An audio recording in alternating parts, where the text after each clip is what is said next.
Story 1. Mary began working for a college 5 years ago as an administrative assistant. She was assigned various tasks, one of which was writing the school handbook. In the handbook, she noted that staff were required to allocate time for professional development. After several years and a few promotions, Mary landed a manager position in the department and spearheaded an initiative to ensure that all staff under her had approved time to attend professional development conferences. Karen, however, consistently rejected this idea. One day, Mary decided to bypass Karen and go directly to Karen's boss, let's call him Bob. Bob was supportive, and once Mary had enough influence within the college, she went around Karen and got Bob to approve conference attendance for everyone in the department. For the next year or so, everyone had the opportunity to choose any conference within the continental United States to attend at the college's expense. Upon returning, employees were required to submit notes taken at every session attended, along with a conference itinerary, to their direct superior as proof of attendance. Additionally, they would present key points learned from their conference at a weekly departmental meeting. It was a simple morale-boosting opportunity until someone decided to take advantage of it.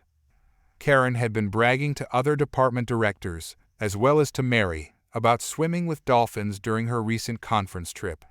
Mary didn't think much of it, as it was common for conferences to offer a free morning or afternoon for personal activities. My wife shared this with me during our nightly conversations, and being familiar with Orlando where Karen had attended the conference, I immediately asked, "Where?" Mary mentioned a well-known location run by a famous company with a whale for a logo. I quickly pointed out, "They close at 5:30. When did Karen have time for this?" Mary, who had access to Karen's itinerary, was shocked when she realized that the conference Karen attended did not have any free time during the business hours of the dolphin swimming experience. Mary became furious and pulled up Karen's full travel itinerary, including flight, hotel, conference, and other reimbursements. The college conducts most departmental work online, so the college's server can be accessed remotely from secured or approved devices, like Mary's phone. She also checked the website of the Dolphin Experience to confirm the hours of operation. According to the records submitted, there was no way Karen could have swum with dolphins during normal business hours without missing part of the conference. Karen's itinerary indicated that she was supposed to have attended all sessions. Mary had worked hard to earn the privilege of traveling around the country to attend conferences, and she felt that Karen had ruined it.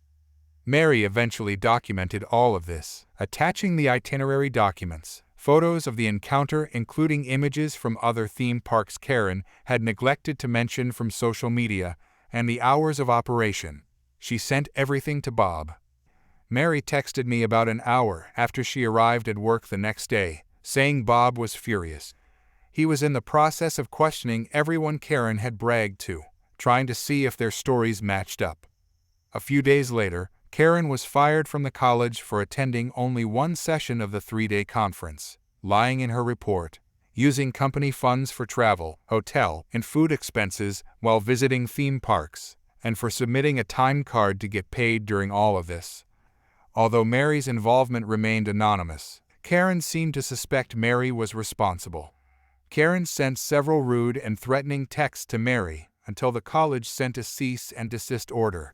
To make matters worse, Karen's husband was apparently unreliable, so not only did Karen have to trade in her large SUV for a smaller vehicle, but she had also just signed on a new house days before being fired, leaving her with no income to support the home. I'm not entirely heartless. I don't think anyone should be homeless. However, Karen had taken credit for much of Mary's work, made Mary handle Karen's workload while she was away from her duties, and engaged in many other instances of misconduct that I can't recall because of so much late-night conversation. Needless to say, Karen faced the consequences of her actions. Story 2. So, on my day off, I was craving a sandwich around lunchtime, and since it was pretty hot outside, I decided to head to the nearest Subway. When I got there, I found a line, which wasn't surprising since it was noon. The place seemed understaffed, though. There was this young teenage girl who was the only one making sandwiches, while the manager was ringing up orders and helping out with condiments when he could. I wasn't in a rush, so I got in line behind a group of 3 older women. These ladies weren't your typical Karens, but from the way they talked with each other, you could tell they were the kind of people who always had a sour look on their faces. When it was finally their turn to order, they each wanted these overly complicated, custom sandwiches. One wanted a specific type of meat, another wanted a different cheese, then they wanted their sandwiches toasted just right. One of them even complained that the bread wasn't the one she wanted, so she asked for a different one. The young girl behind the counter was trying her best to keep up, but you could see she was getting stressed. Eventually, the manager stepped in to help, but even then, these women weren't satisfied with anything. It took about 15 minutes to make each of their sandwiches, and when it was finally time to pay, they moved to the register. Meanwhile, my simple meatball sub was made quickly and passed down the line. I like my sandwich plain, just bread, meat, and sauce with a little ranch, so I waited behind them as they started checking out. The manager rang up their order, which came out to around $30. And of course, these ladies started whining. "We waited forever to be served, and you two couldn't even make a sandwich right. We want it for free." They were really going at it. After a few minutes of listening to their complaints, I'd had enough. I stepped up and said, "I'll take the sandwiches and add them to mine." The old ladies grinned, thinking they'd won. I paid for all 4 sandwiches, along with my drink and chips. After my card was approved, I took my receipt, picked up all 4 sandwiches, and grabbed my drink. As I started paying, the old ladies went to sit down at a table, probably thinking they were getting free food. Once I got my drink, I headed straight to the door with all the sandwiches in hand. One of the ladies called after me, "Excuse me, you have our food still. Are you not going to bring it to us?" I held up the receipt and said, "Nope, I paid for my food, and I'm taking it back to work with me." I then continued toward the door. This really set them off. The old ladies got up and chased me out the door. I didn't mind, though the staff had already had enough of them, and I could handle a bit of craziness. One of them yelled, "You need to give us our food, or we'll call the cops and have you arrested." I knew this was ridiculous, but I had nothing better to do on my day off, so I said, "Please, be my guest. I assure you they won't be doing anything about this." Sure enough, one of them pulled out her phone and started making the call, while the others began berating me, saying I must love stealing from old ladies and claiming they knew people who would make sure I ended up in jail. Well, they made the call, and I just stood there, not saying a word, which was tough considering the insults they were throwing at me. By this point, the other customers in the store were watching the whole scene. Soon enough, a couple of police cars pulled up, and the officers got out, looking a bit confused. "Officer, are you the guy they called about? You match the description." "Me. Yep, that's me. What did they say I did?" "Officer, they claim you stole their sandwiches and demanded money from them." "Me. Well, you can check with the clerk and manager to see who paid for the sandwiches. I also have the receipt right here." One officer went into the store to speak with the manager and check the security footage, while the other listened to these women go on about how I supposedly stole their food. The look on their faces was priceless when the other officer came back and confirmed that I had indeed paid for the sandwiches. The store also wanted the 3 women banned for causing a disturbance. The officers told me I was free to go, but I decided to head back inside and eat my sandwich there. The 3 women left, looking even more annoyed, and the manager brought over a cookie, saying, "This one's on us." Story 3. So, last year when I was 13, something crazy happened at the mall that I still can't believe. It involved me, my service dog DD, and a Karen. For some context, DD was my psychiatric service dog. She was trained to help me avoid anxiety attacks that could harm me or others, and to alert me when I might pass out. DD didn't wear a vest because it interfered with her work and my disability, but she had a leash that clearly read, "Anxiety service dog, do not pet." I had just finished my weekly ice skating class at the mall and decided to pop into the local GameStop. I like to visit the store regularly, and I was pretty cool with one of the employees there. Let's call her the GameStop lady. I was browsing the games section, looking at a new game for my Nintendo Switch, probably Minecraft, while DD was behind me, creating some space for me, which was part of her task. I didn't notice anyone nearby until I heard a woman's voice. Karen, Awa, cute puppy. Before I could react, Karen picked up my working service dog. Me. Oh, can you please not pick her up? She's working and needs to stay focused. But Karen didn't listen. She kept holding on to DD. Karen, it doesn't have a vest. It's fine. Me, excuse me? By law, she doesn't need one if it into her. I couldn't even finish my sentence before I started feeling the early signs of an anxiety attack. My head felt light, and I could feel myself about to faint. Meanwhile, DD was struggling to get free from Karen's grip to come back to me.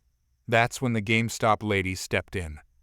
GameStop lady, ma'am, please let go of DD. She's a working dog, and what you're doing is illegal by distracting a working service dog.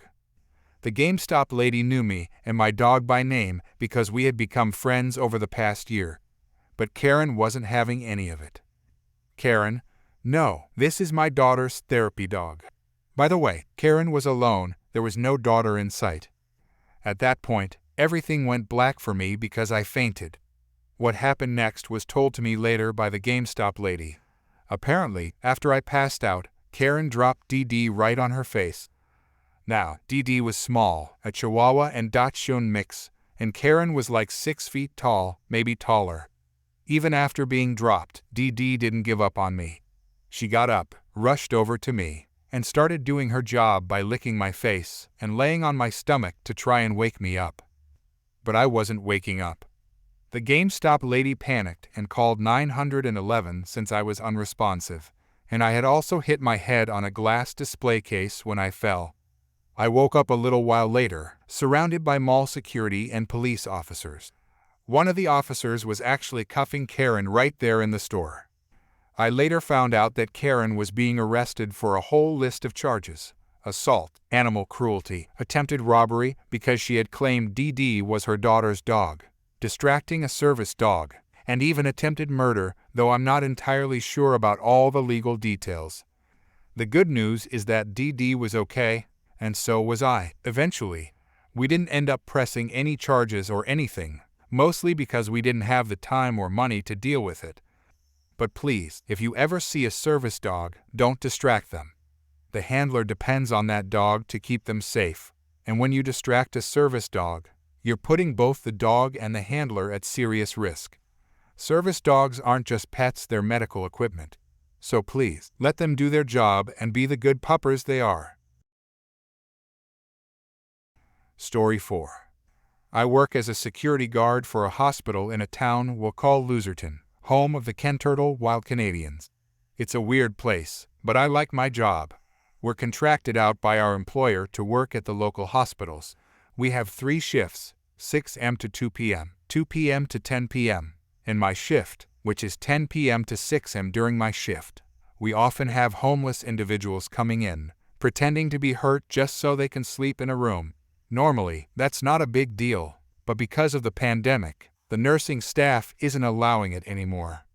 But that's not the main story. The real issue is this woman we've dubbed Karen the Old Hag, or Karen for short. She always comes in by ambulance, and every single time, she stays for about 3 hours, gets discharged, and then just sits in the waiting room. And that's when we're called to escort her off the premises, which usually ends with the police being involved. Her excuse is always the same. I can't walk. I don't have kneecaps. You try walking without kneecaps. Now, to be fair, she does walk with a cane, but we always remind her that she managed to walk from her bed to the waiting room with the nursing staff's help. Whenever she feels like she's losing the argument, she throws her cane at whoever's closest and throws herself on the ground. Mind you, this woman is 87 years old, yet she acts more like a child than my 3-year-old niece. One night, we had a hold for a patient who was prone to hurting themselves. Our job was to sit outside their room to make sure they didn't hurt themselves or try to escape. Hospital policy states that involuntary holds can't leave until the mental health staff finds them a bed somewhere else. We alternate every 2 hours so none of us get burned out, and we have specific posts we're supposed to cover for 2 hours at a time. Anyway, that night, Karen came in by ambulance as usual. It was raining heavily, so when they picked her up, she was soaked from head to toe. According to the nurses, she was also very drunk. Now, Karen plus alcohol equals 1000% Crabapancyltragadzilla. Once she got into her room, the nurse, let's call her Glenda, the good nurse, came in to take her vitals and ask what happened. The emergency room technician, Bob the Builder, brought her the standard scrubs to change into. But Karen threw a fit. She yelled at the nurses, claiming that she had been assaulted earlier that night and didn't want any male personnel near her. Fair enough, they obliged. But then she started up with her "I don't have kneecaps" excuse to avoid wearing the scrubs. So now she's just lying there naked, letting the entire emergency room see her. Great. Midway through the shift, our newer officer called over the radio, asking for assistance with a disruptive patient in the emergency room. We had no idea Karen was back until me and one of the older officers, let's call him Old Guy, went to check it out. We walked up to the monitor technician, Mrs. Nancy, who's been working in healthcare for like 60 years. She gave us this look that said, "I'm about to lose it. Y'all better help." "Old Guy, what's going on, Mrs. Nancy?" And then we heard it. "Karen, I'm not putting on my clothes because I can't. I can't bend my knees." "Old Guy, Karen, you have to put your clothes on." "Karen, no. Are you going to put them on me? I don't want you touching me." Old Guy and I just looked at each other, rolled our eyes, and sighed heavily. Old Guy went in to talk to her, while I stayed outside the room for backup. I chatted with the nurses and found out what had happened. I didn't think much of it and waited until Old Guy was done talking to her. Once he was, Mrs. Nancy asked us to walk around the emergency room every 30 minutes or so. Toward the end of my shift, it was my turn to sit on the hold. I was about 3 beds down from Karen when she started screaming and hollering after she got her discharge paperwork. This basically means the emergency room has done everything they can and recommends that the patient is stable enough to go home. But Karen wasn't having it. I got on the radio and called for the other officers to come to the emergency room. They walked up to me. "Old Guy, what's going on?" "Me, might need to handle that." I pointed to Karen's room. Sure enough, she was refusing to leave and even threw her cane at Glenda, the good nurse. Since a staff member was assaulted, we had to follow protocol and call the local police. Not even a minute later, 4 squad cars pulled up, lights and sirens blaring. The officers casually walked in. "Officer Bigby, hey guys, heard y'all needed us." Once they heard her screaming, Officer Bigby asked the staff. "Nurse, yup." "Officer Bigby, you gotta be kidding me." He marched over to her room, ripped open the curtain, and shouted, "Officer Bigby, Karen, get the heck out before you go to jail." Karen wasn't budging. She argued back and forth with Officer Bigby, claiming she was assaulted, couldn't walk, couldn't bend her knees, and couldn't put on her pants. They even offered her a gown to wear, but she refused. "Officer Bigby, Karen, I saw you walking not 6 hours ago. Why are you like this?" "Karen, you're a damn liar. Now, you can call cops a lot of things, and most of the time, they'll let it slide. But calling them a liar, that's where they draw the line." "Officer Bigby, so you're saying that my body camera, the dashcam, and the rear dashcam on my patrol vehicle are all lying?" "Karen, no, that's not what I'm saying. I'm saying you're a liar." She was told that she had been discharged, and if she refused to leave, she'd be charged with trespassing and disorderly conduct. It took all of 30 seconds for all 4 officers to go into the room, handcuff her, and place the gown on her for transport. They threw all her belongings into bags, and she was escorted outside. Old Guy came and relieved me from my post, and as I walked by the ambulance entrance doors, I could see the cops laughing and talking about their next post, while Karen sat in the back of the squad car with her head down, muttering to herself. Honestly, as many times as we've had to deal with her, it's always nice when she finally leaves. The silence at night is golden. I later found out from the next shift that she was going to be released in 48 hours, but they were working on a warrant for repeated trespassing and harassment of hospital employees. Story 5. I knew my grandparents had told my dad to move out when he was young, but the version my dad shared with me was that it happened after he finished high school and applied for a job. However, the real version is much worse. My grandmother married young and had my dad 6 months after the wedding. Back then, if you were expecting, you married after the parents of both parties made a deal. This was the case with my grandmother. When my dad was born, his father went out to celebrate because he had a son. But when my dad was just 6 days old, there was a tragic accident. His father, who was riding a motorcycle, collided with a truck. The truck driver survived, but there was no insurance because my grandfather was heavily intoxicated. So, my grandmother found herself in a tough situation, no job, no money, and an infant to care for. When my dad was 7, his grandparents arranged a marriage for their daughter. My step-grandfather, who was then a young adult, was apprehensive about being a father, but did what he could with his limited resources. My grandmother took on odd jobs, but her drinking habit led to her being repeatedly fired. Eventually, it was decided that she would stay home and take care of her children, and my dad had to step in as a replacement parent for his step-siblings. Things took a turn for the worse when my dad was 16 and still in high school. Although he wasn't a bad student, his younger brothers and sister struggled academically. One of his younger brothers failed to advance to the next grade in elementary school, which enraged my grandmother. She forced my dad out of the house, yelling, "Take your clothes and get out. We'll see how long you stay in high school now." At that time, laws required kids to stay in school until they were 18, and it was illegal to hire a minor. My dad found some odd jobs, and the parents of his schoolmates let him stay with them for several weeks. One of his teachers even provided shelter and sought legal advice to see if emancipation was possible in this case. My grandmother, however, went to court and falsely claimed she never forced him out, alleging instead that he was a bad son who drank, received poor grades, skipped school, and mistreated his siblings.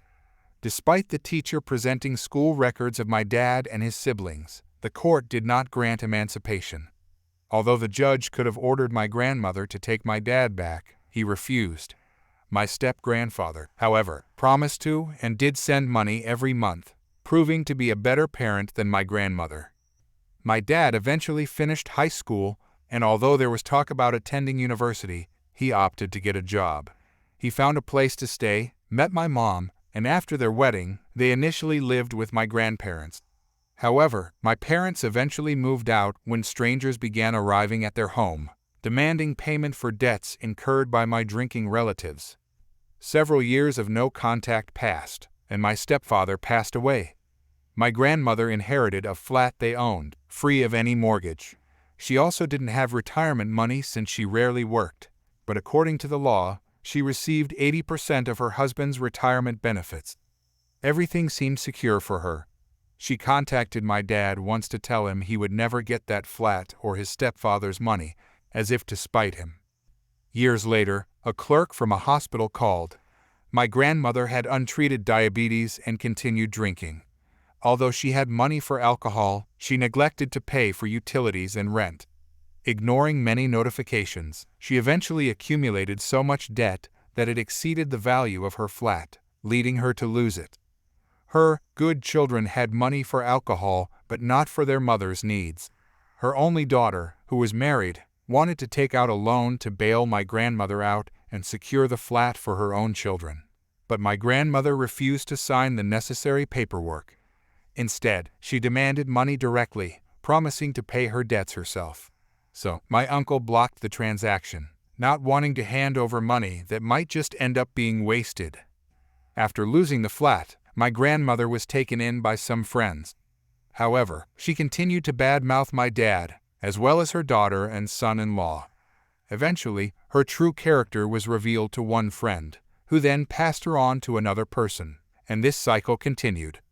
The last host came home to find my grandmother and some of her sons drinking, with many valuable items missing. The host didn't confront them immediately, knowing it was risky to challenge several intoxicated people, but waited until the sons left. Then, they called paramedics, reporting an elderly lady with diabetes. My grandmother was not lucid, and it was unclear whether her condition was due to diabetes or alcohol. The police arrived and initially tried to blame the host, but a recording of the host pleading with the sons not to share alcohol with my grandmother saved them from any legal trouble. The paramedics took my grandmother to the hospital, where she eventually lost both her legs. My grandmother was kept in the hospital for several weeks, during which time she gave my parents' address as her own. A hospital clerk called my parents, who had to show documents proving that my grandmother had gone no contact with them, taken out loans in my dad's name, kept money he had to repay, and taken a home his parents had left for him. The hospital couldn't force my parents to take her in.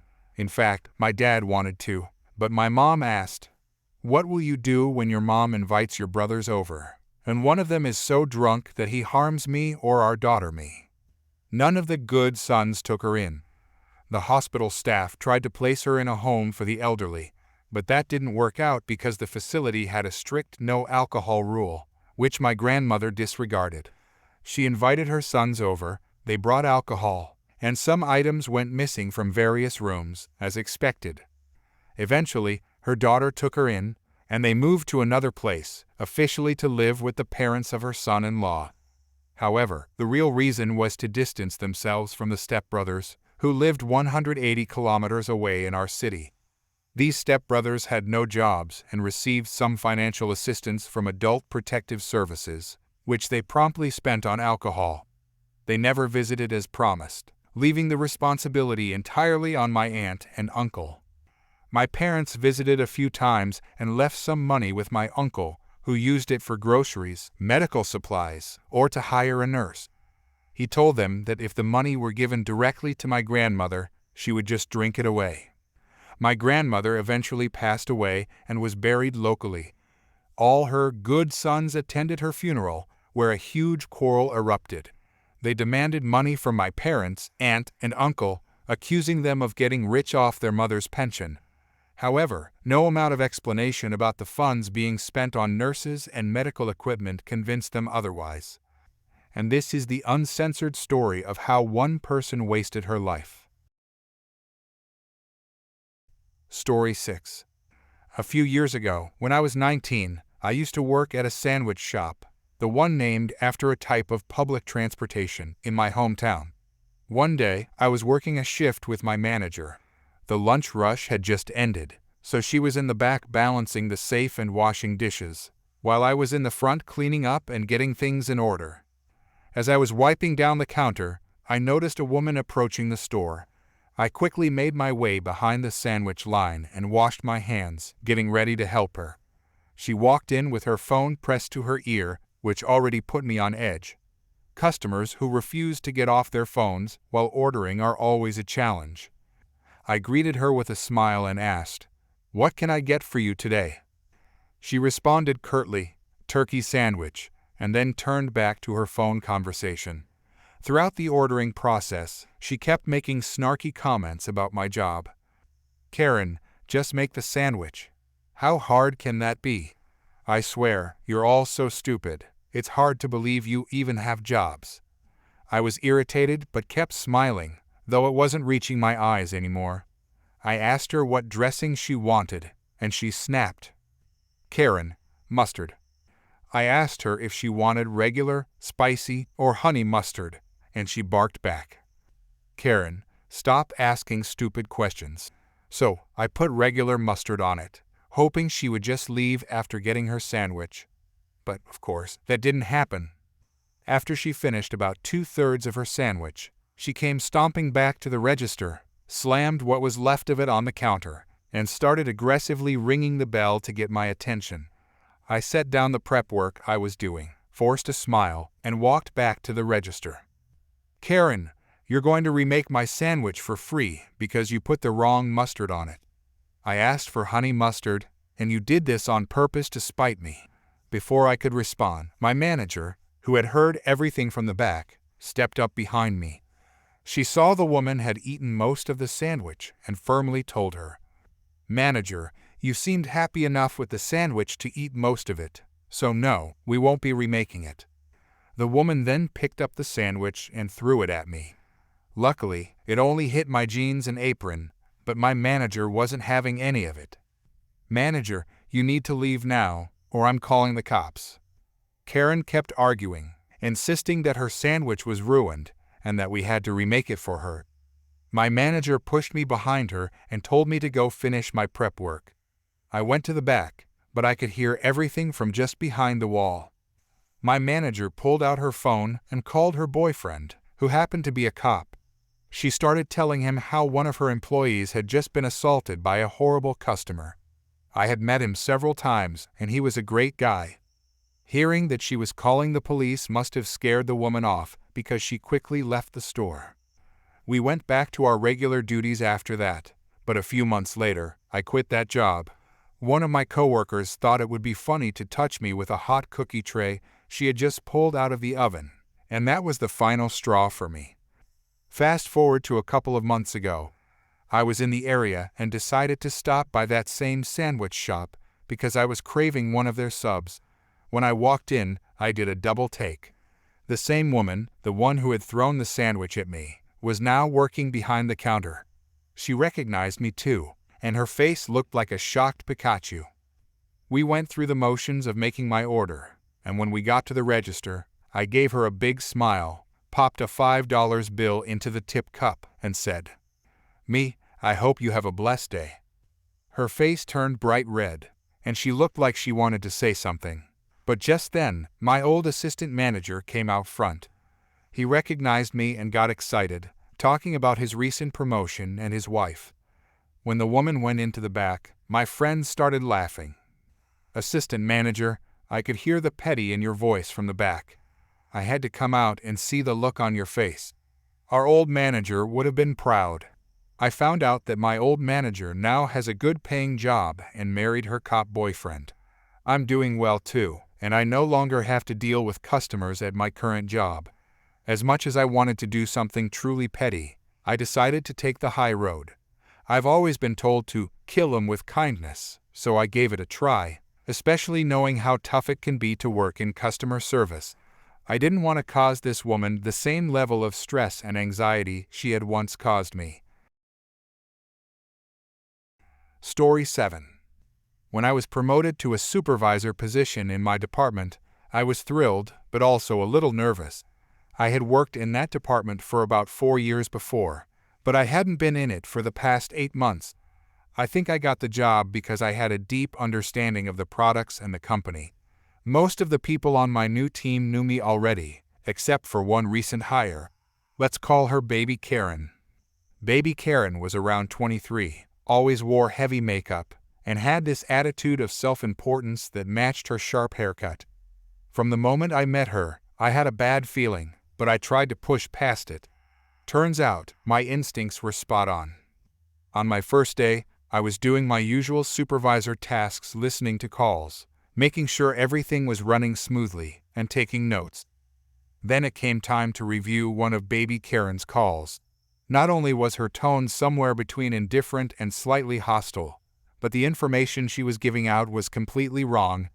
I marked the call and sent her an instant message asking her to come speak with me. When she arrived, I had the other supervisor with me. He knew her better and had been in the position for over a year, so I thought it might help to have him there. I explained to Baby Karen what happened on the call and how she could improve. Baby Karen, "No, you're wrong." I was taken aback. I knew I was right, and so did the other supervisor. He even backed me up, explaining that I had years of experience and knew what I was talking about. But she kept insisting I was wrong, claiming I didn't know what I was talking about, and throwing in a few more disrespectful comments.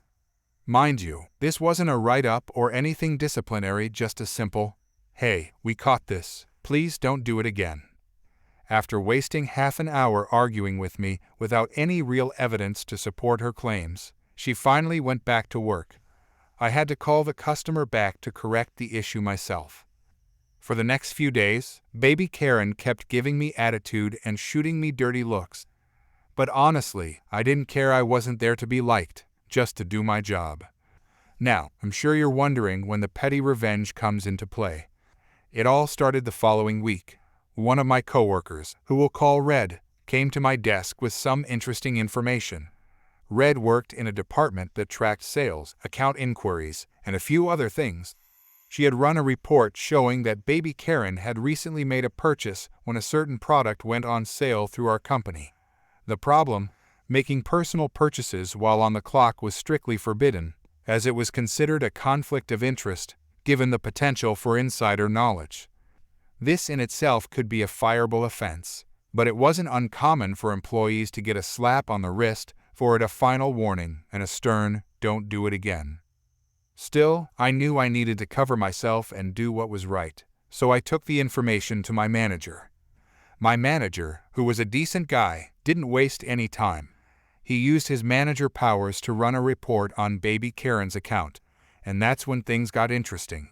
It turns out that not only did she make the purchase while on the clock, but she also accessed her account through the back-end system and manipulated it to refund most of her money while still processing the order. That was a huge violation of company policy. When my manager told me this, he said he'd take care of it. He went straight to the director's office. About 30 minutes later, baby Karen was called into the Human Resources department. Now, I have my thoughts on human resources, but when the director gets involved, HR doesn't have much choice.